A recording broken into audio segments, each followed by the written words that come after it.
ng bayan, maasahan anumang panahon. Magandang araw po sa ating lahat. Ngayon ay araw ng Sabado, May 31, 2025 at narito na ang latest update sa magiging lagay ng ating panahon sa susunod na 24 oras. Sa kasalukuyan ay southwest monsoon pa rin ang nakakaapekto sa hilagang bahagi ng Luzon at ilang bahagi ng Central Luzon, samantalang frontal system naman ang nakakaapekto sa ilang bahagi ng Northern Luzon. May mga localized thunderstorms naman sa nalalabing bahagi ng ating bansa. Dahil nga sa pag-iral ng southwest monsoon o ng hanging habagat, asahan ang maulap na kalangitan o mga pag-ulan dulot nito sa Ilocos Region, Apayao, Abra, Zambales at Bataan. Ang mga lugar na ito ay pinag-iingat natin sa banta ng mga biglaang pagbaha o pagguho ng lupa, lalo na kung may mga katamtaman at malalakas hanggang sa kung minsan ay matitinding pagbuhos ng ulan.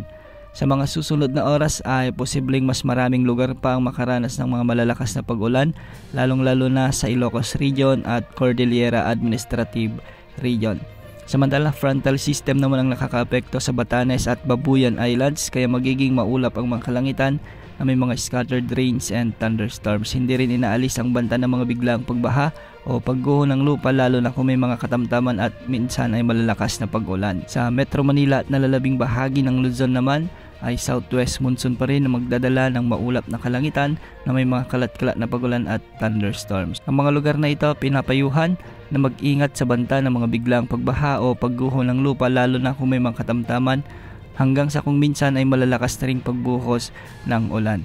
Mamayang hapon posibleng mas malakas ang mga pag-ulan o mas magkakaroon ng mas malawakang pag-ulan sa Luzon dulot ng umiiral na habagat o southwest monsoon. Samantala sa buong Visayas at buong Mindanao ay localized thunderstorms naman ang inaasahang magdadala ng bagyang maulap hanggang sa maulap na papawirin na may mga isolated rain showers and thunderstorms.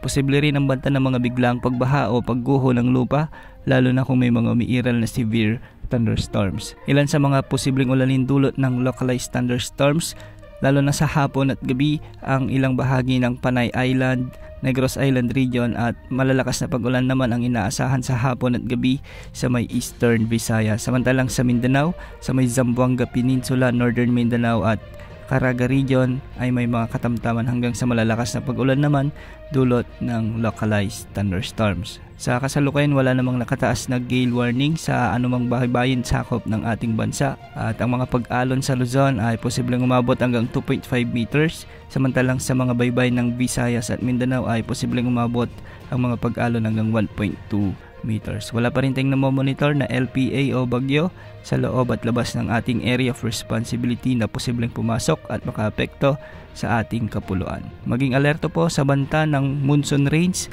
o ng hanging habagat dahil posible ang malalakas na pag-ulan sa mga susunod na oras. Yan ang update sa lagay ng panahon. Ito po ang weather update ng bayan, maasahan anumang panahon.